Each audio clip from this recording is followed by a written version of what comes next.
अच्छी। तो कफ खत्म करने के लिए रसोई घर में एक हो गया गुड़, दूसरी हो सौंठ, सौंठ का ऑब्लिक अदरक। अब तीसरी चीज जो सबसे अच्छी, पान। पान माने पान का पत्ता, जो आप पान खाते हैं ना, पान, ये कफ दूर करने की सबसे उत्तम औषधि।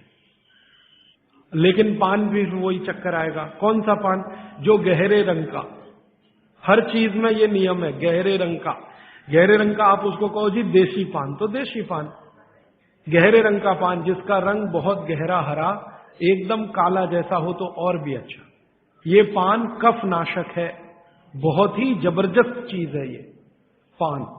और पान और सौंठ का बेस्ट कॉम्बिनेशन है। पान खा रहे हैं तो सौंठ डाल के खा सकते हैं, अदरक डाल के खा सकते हैं। जैन है तो सौंठ खाइए, नहीं है तो अदरक खाइए। पान, अदरक, सौंठ और ऊपर से आया गुड़। गुड़ भी मिला के पान में खाया जा सकता है। वो आप डालते ना गुलकंद, गुलकंद, गुलकंद। गुलकंद माने क्या है? गुलाब के फूल, उसकी पंखुड़ियां, उसका तो रस या उसका कुछ प्रिपरेशन प्रोसेस से, ये भी सबसे ज्यादा कफ नाशक है। अब आप देखो, जो जो चीजें पान में पड़ रही हैं वो सब कफ नाशक है। पान बनाने वाले सब बाघभट्ट के चेले, बिना जाने ये काम कर रहे हैं। गुलकंद आपको पान में डाल के दे रहे हैं। सौंफ, सौंफ, सौंफ, ये भी कफ नाशक है, सौंफ। फिर उसके आगे मैं बता रहा हूं प्रायोरिटी से, सबसे अच्छा कफ नाशक गुड़, फिर उसके नीचे, फिर उसके नीचे। अब सौंफ के नीचे जिसका नंबर है वो है लौंग। लवंग कहिए, लौंग कहिए, और ऐसे ही ये सूची बढ़ाते जाएं तो इसमें करीब 100 चीजें हैं जो कफ नाशक हैं हमारे रसोई में। ठीक है, अब आ जाइए वात पर। वात पर मैंने सबसे अच्छी चीज बता दी है, तेल, शुद्ध तेल। शुद्ध तेल वात नाशक है। और अब जो दूसरी बात मैं कहने जा रहा हूं, इसको मैं संक्षेप में उपसंहार के रूप में कह रहा हूं कि जिन चीजों में भी पानी की मात्रा ज्यादा हो वो सभी वातनाशक हैं। जिन चीजों में भी पानी की मात्रा ज्यादा हो वो सभी वातनाशक है। जैसे दूध, आप जानते हैं दूध में तो सबसे ज्यादा पानी ही है ना। दूध को फाड़ के देख लो, सॉलिड मटेरियल तो थोड़ा ही निकलता है ना, बाकी तो पानी ही रह जाता है। तो दूध में बहुत पानी है। तो जिन चीजों में पानी ज्यादा है, भागवत जी ने सूत्र ऐसे लिखा है कि पानी युक्त चीजें, जल युक्त चीजें सभी वातनाशक हैं। तो दूध हो गया। दूध के बाद दही, दही में भी पानी ही है, आप जानते हैं। और छाछ तो सबसे ज्यादा पानी वाली है। जूस जो आप इस्तेमाल करते हैं, सभी जूस वातनाशक है। सभी जूस, संतरे का, मौसम्बी का, गन्ने का तो बहुत ही अच्छा है, अंगूर का, टमाटर का, वगैरह वगैरह, ये सब जूस वातनाशक है। तो सब तरह के जूस, दूध, दही, छाछ, ये सब वातनाशक चीजें हमारे घरों में हैं। अब आखिरी चीज, भागवत जी कहते हैं कि वातनाशक, पित्तनाशक और कफनाशक ऐसी चीजें दुनिया में एक साथ मिले बहुत रेयर, बहुत रेयर। वो कहते हैं कि बहुत चीजें दुनिया में हैं, कोई वात का नाश करेगा, कोई पित्त का, कोई कफ का, लेकिन कोई ऐसी चीजें भी अपने रसोई में है जो तीनों को नाश कर सकते हैं। उनमें से नंबर 1 है आंवला। आंवला। फिर दूसरा है हरडे, और तीसरा है बहेड़ा, और तीनों मिला के बनता है त्रिफला। ये जो त्रिफला है ना, भागवत जी इसकी इतनी बढ़ाई करते हैं, इतनी प्रशंसा उन्होंने लिखी है कि खाली त्रिफला पर ही उनके 120 से ज्यादा सूत्र हैं। 120 से ज्यादा अकेले त्रिफला पर। त्रिफला को इसके साथ खाओ, त्रिफला को उसके साथ खाओ, त्रिफला को ऐसे खाओ, त्रिफला को 120 से ज्यादा सूत्र है अकेले त्रिफला पर। और वो ये कहते हैं कि ये जो त्रिफला है, इसमें सबसे अच्छा फल आंवला, फिर बहेड़ा, फिर हरडे, ये सबसे दुनिया में अद्भुत चीज है। लेकिन इसकी मात्रा के बारे में उन्होंने जो कहा है वो ध्यान रखिए। ज्यादातर लोग त्रिफला इस्तेमाल करते हैं, करिए, बहुत अच्छा है, लेकिन मात्रा ध्यान रखिए। हम क्या करते हैं कि हर्र, बहेड़ा, आंवला तीनों बराबर मात्रा में मिला के त्रिफला बनाते हैं। वो कहते हैं कि ये उतना उपयोगी नहीं है, और हमने करके भी देखा। वो कहते हैं कि त्रिफला सबसे अच्छा होता है 1, 2, 3 के अनुपात में। पहला है हर्र, हर्रडे 1 अनुपात, दूसरा है बहेड़ा 2 अनुपात, और तीसरा है आंवला 3 अनुपात। अब इसको मात्रा में कहूं, अगर त्रिफला बनाना है तो हरडे लेना 100 ग्राम, बहेड़ा लेना 200 ग्राम और आंवला लेना 300 ग्राम। तो ये 100, 200, 300 ग्राम की मात्रा में आप जो त्रिफला चूर्ण तैयार करेंगे, वो कहते हैं ये अद्भुत है, वात, पित्त, कफ तीनों का नाश करता है, तीनों का। अब वात, पित्त, कफ तीनों से आप अगर ग्रसित हैं तो आप त्रिफला जरूर लीजिए। कैसे लाएं? त्रिफला लेने के 2 नियम बताए उन्होंने, एक रात को और एक सवेरे। सवेरे का नियम उनका यह है कि सवेरे सवेरे अगर त्रिफला खाएं तो गुड़ के साथ, नहीं तो शहद के साथ, गुड़ या शहद। वैसे ही आप तय कर लीजिए, जैन है तो गुड़, अजैन है तो शहद। तो सवेरे का त्रिफला खाएं तो गुड़ या शहद के साथ, रात का त्रिफला खाएं तो दूध के साथ या गर्म पानी के साथ। त्रिफला तो एक ही है ना, सवेरे भी त्रिफला ही खा रहे हैं, रात को भी, लेकिन बागवती जी कहते हैं असर अलग अलग है दोनों के। रात को जो आप त्रिफला खाएंगे दूध के साथ या गर्म पानी के साथ, तो ये त्रिफला रेचक है। रेचक शब्द उन्होंने इस्तेमाल, रेचक माने पेट को साफ करने वाला, बड़ी आंत की सफाई करने वाला, शरीर के सब अंगों की सफाई करने वाला, झाड़ू लगाने वाला जो व्यक्ति, वो रेचक। तो कहते हैं रात को अगर त्रिफला आप ले रहे हैं दूध के साथ या गर्म पानी के साथ, तो ये रेचक है, माने ये एक ही काम सबसे ज्यादा करेगा कि आपकी कब्जियत मिटा देगा। कितनी भी पुरानी कब्जियत है मिटा देगा, 40 साल पुरानी भी मिटा देगा रात को। और जो दिन को त्रिफला खाया सवेरे गुड़ के साथ, तो वो कहते हैं ये पोषक है। एक शब्द है रेचक और एक है पोषक। पोषक माने शरीर को जो कुछ चाहिए, विटामिन सी चाहिए, विटामिन ए चाहिए, विटामिन डी चाहिए, या विटामिन के चाहिए, या कोई विटामिन चाहिए, या हमें माइक्रो न्यूट्रिएंट्स चाहिए शरीर को, कैल्शियम चाहिए, आयरन चाहिए, वगैरह वगैरह। तो शरीर को अगर पोषकता चाहिए तो त्रिफला सवेरे खाना, और शरीर में आप मानते हैं कि हमारी कब्जियत ठीक करने के लिए तो त्रिफला रात को खाना। दोनों समय के त्रिफले में बिल्कुल अलग तरह के परिणाम आते हैं। तो जो कहें हम तो स्वस्थ हैं जी, तो सवेरे ही त्रिफला खाओ स्वस्थ हैं तो, और जो कुछ बीमारियां हैं आपको तो रात को खाओ। ठीक है? मात्रा ध्यान रखना, 1, 2, 3 सम मात्रा का त्रिफला बहुत रेयर केस में इस्तेमाल होता है। 1 या 2 ही बीमारी हैं। अभी मैंने एक जगह इस्तेमाल किया था, एक वैज्ञानिक हैं, भाभा एटॉमिक रिसर्च सेंटर में काम करते हैं, उनको एक बीमारी हुई रेडिएशन से। रेडिएशन आप जानते हैं सभी एटॉमिक सेंटर में। तो उनका पूरा शरीर सड़ गया, एकदम सड़ गया, जगह जगह घाव, जगह जगह, और उसमें से खून निकलता, मवाद निकलता। वो बेचारे इतने परेशान, इतने हैरान, कहां कहां जा जाके, अमेरिका, कनाडा, सब जगह, कुछ इलाज हुआ नहीं, कोई रिलीफ मिला नहीं। कपड़ा भी नहीं पहन सकते, ऐसी स्थिति थी, हमेशा नंगे बदन रहते थे। तो ऐसे ही किसी ने मुझे उनके बारे में बताया। बंबई तो मैं अक्सर जाता रहता हूं कि राजीव भाई एक ऐसे व्यक्ति हैं, तो मैं उनको गया था मिलने और देखने, तो मैंने देखा सच में हालत बहुत खराब थी। तब मैंने उनसे कहा कि आप बहुत परेशान हैं। हाँ बहुत परेशान हूं, दवा सब काम लेके देख ली, कुछ उपयोग होता नहीं। मैंने कहा मैं होम्योपैथी दूं? उन्होंने कहा होम्योपैथी मैं नहीं लेना चाहता। तो मैं पूछा चलो आप फिर एक काम करो, त्रिफला चूर्ण खाओ बस, और कुछ मत करो। तो उन्होंने त्रिफला चूर्ण शुरू किया। ये मैंने बताया 1, 2, 3 शुरू किया। 3-4 महीने में रिजल्ट बहुत थोड़ा आया, थोड़ा आया। फिर मैंने कहा मात्रा बदल के देखते हैं। फिर उनकी सम मात्रा की मैंने, बराबर जितनी मात्रा आंवला, बराबर उतनी मात्रा बहेड़ा, बराबर उतनी हरडे। अभी स्थिति यह है कि वो बिल्कुल ठीक है, 1-1.25 साल उनको हुआ त्रिफला खाते खाते, बिल्कुल ठीक है, और पहले से ज्यादा प्रफुल्लित है, पहले से ज्यादा एनर्जेटिक है। आप जानते हैं रेडिएशन का दुनिया में इलाज नहीं है। ये उदाहरण मैंने जानबूझ के दिया, ऐसे सैकड़ों उदाहरण है मेरे पास। रेडिएशन का दुनिया में इलाज नहीं है, लेकिन त्रिफला चूर्ण के पास उसका इलाज है। अगर यही त्रिफला चूर्ण अमेरिका में हुआ होता ना, यूरोप में हुआ होता, तो अब तक इस पर पेटेंट लेकर करोड़ों डॉलर कमाए होते उन्होंने। ये हमारे यहां प्रचंड मात्रा में है, हर घर में है, हर गांव में है, इसलिए हमें इसकी कीमत नहीं मालूम। मैं आपसे फिर कह रहा हूं, आपके सोचने का नजरिया बदल दीजिए। प्रकृति ने जो चीजें प्रचंड मात्रा में हमको दी हैं वो उतनी ही कीमती हैं।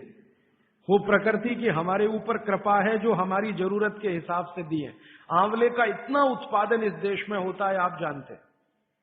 बहेड़ा इतना मिलता है, हरडे इतना मिलता है, और लगभग फोकट की स्थिति में मिलता है। अब पता नहीं कौन कौन लोग उसी आंवले को 200-250 रुपए किलो च्यवनप्राश बना के बेच लेते। ये जो च्यवनप्राश है ना, ये त्रिफला चूर्ण से कई कई गुना नीचा है। च्यवनप्राश पे जितना खर्चा कर रहे हैं उससे बहुत कम खर्चे में आप त्रिफला खाइए, च्यवनप्राश से भी ज्यादा असर है। तो मेरी आपको आज के लिए ये आखिरी सूत्र थी कि आप अपने जीवन में वात पित्त कफ तीनों को सम रखना चाहते हैं तो आंवला, हरडे, बहेड़ा, हरडे, बहेड़ा, आंवला, इन तीनों का उपयोग करना सीख लीजिए। घर में हमेशा इसको डब्बे में बना के पाउडर के रूप में रख लीजिए। अब आप कहेंगे इन तीनों को एक साथ खाएं, आप अकेला आंवला भी खा सकते हैं। आंवला तीनों दोष दूर करता है, वात पित्त कफ। हरडे तीनों दोष दूर करता है, वात पित्त कफ। और बहेड़ा तीनों दोष दूर करता है, वात पित्त कफ। इसलिए भागवत जी कहते हैं सर्वोत्तम फल यही है, आंवला, हरडे, बहेड़ा। दूसरे फलों से कई गुने ज्यादा ताकतवर यही फल है, आंवला, हरडे, बहेड़ा। अब आपको आखिरी एक छोटी सी बात कह दूं कि आप में से किसी को भी ये तकलीफ है कि आपके शरीर में मेद बढ़ा हुआ है, मेद माने मांस बढ़ा हुआ है, बहुत लोग परेशान है, मोटापा मोटापा, मेद माने कफ बढ़ा हुआ है, सीधी सी बात, तो आप त्रिफला खाइए। कब खाना है? आपको रात को नहीं खाना है, सवेरे खाना है। जिनको भी मांस बढ़ा है शरीर पर, मेद बढ़ा है, उनको अगर छाटना है, इसको कम करना है, तो त्रिफला सवेरे खाना, आंवला सवेरे खाना। आप त्रिफला नहीं खा सकते तो आंवला ही खा लीजिए। 4 आंवले 3 आंवले रोज खा लीजिए। आंवले को मुरब्बा बना के खा लीजिए, मुरब्बा को और आंवले का अचार बना के खा लीजिए, आंवले की चटनी बना के खा लीजिए, जैसे भी है आंवला खा लीजिए। 3 से 4 आंवला जितना होता है ये पेट में जाते रहे तो साल भर में आप देखोगे आप पहले से ज्यादा स्लिम और ट्रिम हो जाएंगे। और आंवले के बारे में आज के जो वैज्ञानिक कह रहे हैं, आज के, वो कहते हैं कि दुनिया का सबसे अच्छा एंटीऑक्सीडेंटल फल कोई है तो वो यही है। एंटीऑक्सीडेंट माने जो ऑक्सीडेशन की क्रिया को कम करे, और शरीर में हमेशा ऑक्सीडेशन चलता है। ऑक्सीडेशन में उम्र कम होती है, शरीर के हर अंग का क्षय होता है।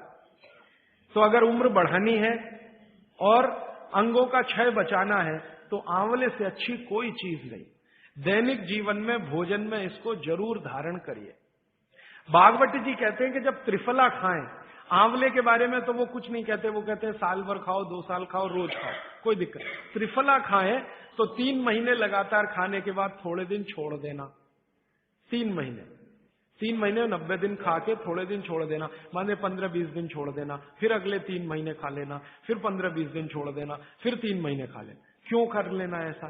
वो कहते हैं कि ये छोड़ना जरूरी है बीच में, नहीं तो शरीर को आदत लग जाती है, और वो आपने अगर छोड़ा नहीं तो आपको कुछ दुष्परिणाम भी दे सकता है। लगातार अगर त्रिफला खाया तो कई दिन ऐसा लगेगा कमजोरी आ गई, अगर बीच में छोड़ा नहीं तो। छोड़ के खाना। अब किसी व्यक्ति के लिए ये छोड़ने का समय है वो 3 महीने से थोड़ा पहले भी हो सकता है, ज्यादा भी हो सकता है, इसलिए मैंने बीच का बताया। 3-3 महीने करके छोड़ छोड़ के खाना। अब आज के लिए सूत्र इतना ही, आगे प्रश्न।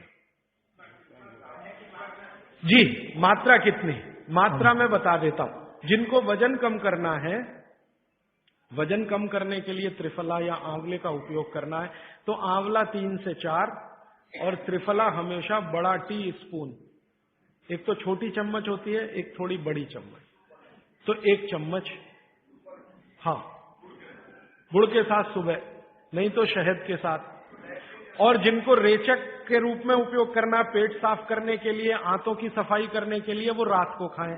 रात को भी आंवला लगभग 1 चम्मच, लेकिन छोटी चम्मच। कैसे खाना है? गुड़ के साथ कैसे मिलाएं? आंवले का चूर्ण आपके पास है, थोड़ा गुड़ ले लो, चूर्ण और गुड़ को ऐसे हाथ से मसल दो, वो लड्डू जैसा हो जाएगा, गुड़ उसको अपने में समा लेगा, फिर गुड़ खा लो, पीछे से थोड़ा दूध पी लो। मैंने आपको कहा था कि भागवत जी कहते हैं कि दूध एक ही चीज के साथ पिया जा सकता है, वो है आंवला। क्या कहते हैं बहेड़ा को? तानी। आप ऐसा करिएगा, ये प्रदीप भाई की दुकान पे चले जाइएगा, वो आपको शक्ल से दिखा देंगे, या कल यहां मंगवा के थोड़ा रख दीजिए पहचान करने के लिए कि हर क्या है, बहेड़ा क्या है, आंवला तो आप सब पहचान जी। हरड़ा को कड़का बोलते हैं, हरड़ा को कड़का, बहेड़ा को तानिकाय, बहेड़ा को तानिकाय, आंवला को पाल नेल्लिकाय, आंवला को पाल नेल्लिकाय या नेल्लिकाय सीधे कर दीजिए, ये तीनों। ये प्रदीप भाई ने एक सवाल पूछा है कि अगर हम वजन कम करने के लिए या मांस कम करने के लिए खाना चाहते हैं तो 2 बार खा सकते हैं? बिल्कुल नहीं, एक ही बार के लिए नियम है, सुबह ही सुबह आपके लिए सबसे अच्छा है। जो बाजार में त्रिफला चूर्ण मिलता है वो खा सकते हैं? मेरी आपको एक विनती है, बाजार का त्रिफला चूर्ण लाने से अच्छा है बाजार से आंवला लाना, बहेड़ा लाना, हरडे लाना, कूट पीस के अपने घर में बनाना। क्योंकि बाजार में कई बार बहुत सारी चीजें हैं जो कॉमर्शलाइज हो चुकी हैं और उनके असर अगर कम हुए तो आप भागवत को गाली देंगे। इसलिए रॉ मटेरियल लाके घर में तैयार करना, कूट पीस के।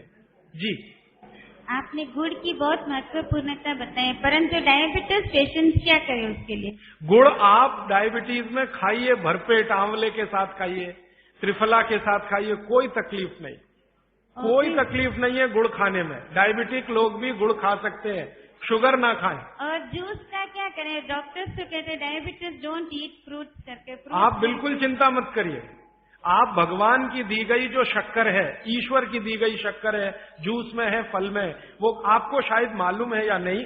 शक्कर जो है ना, शुगर, इसके कई रूप हैं। एक है ग्लूकोज, एक है सुक्रोज, एक है फ्रक्टोज। तो ये जो फल वगैरह की शक्कर है, ये फ्रक्टोज फॉर्म की ज्यादा होती है और ये आसानी से डाइजेस्ट होती है। गुड़ की भी उसी कैटेगरी में आती है।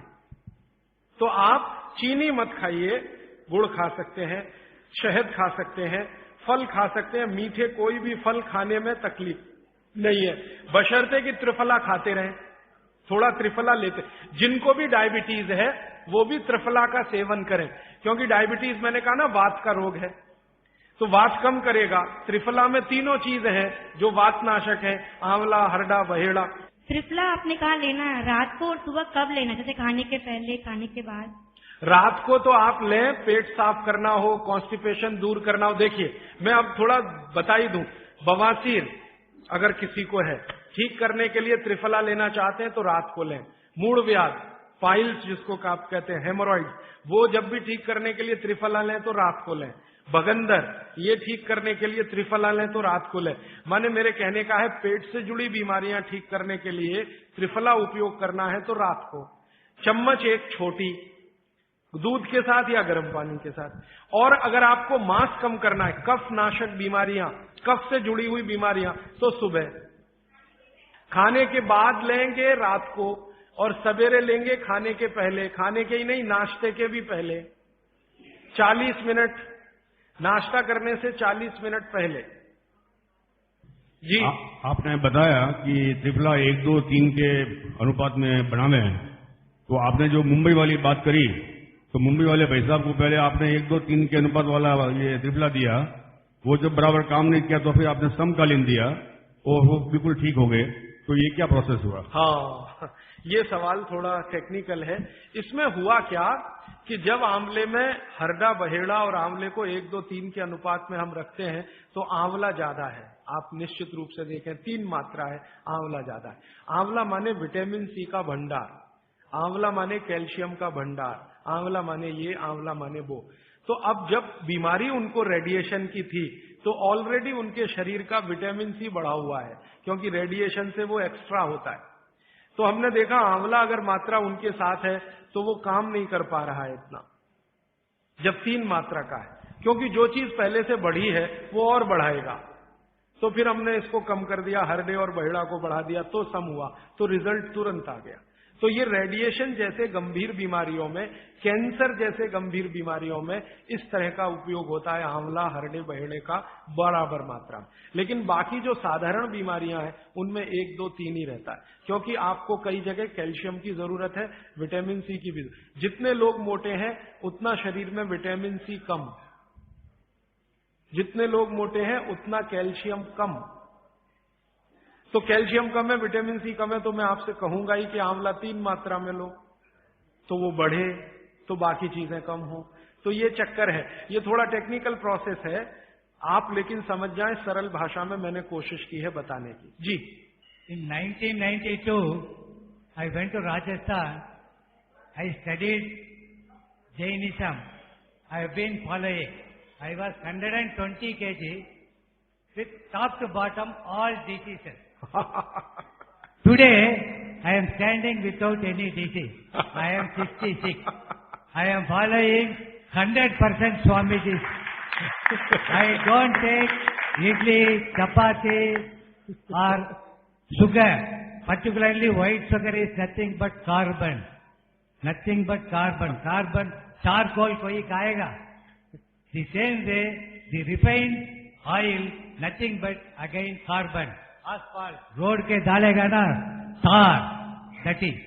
So, what he said, I learned it in Rajasthan. I was 127 kilo. Now I am just 49 or 50 kilo without any disease from top to bottom, including lung cancer and mouth cancer. I cured without any medicine, only by food, the Swamiji's food. I have to thank Jainism. But one sorry state, kindly all Jains follow, not attending here, follow it. Don't listen and forget it. All these things have to go into your heart and eat healthy, live healthy. Thank you. मेरे पास एक कागज में लिखा हुआ प्रश्न आया है, छोले की दाल और दही साथ में खा सकते हैं? आप ये देखो, छोला द्विदल है क्या? है तो नहीं। और खाना है तो तरीका मैंने बताया, दही गर्म करके बघार लगा के। तो जो भी चीज द्विदल है उसके साथ दही खाएं तो बघार लगा के, तब उसकी तासीर गर्म होती है तभी खाएं।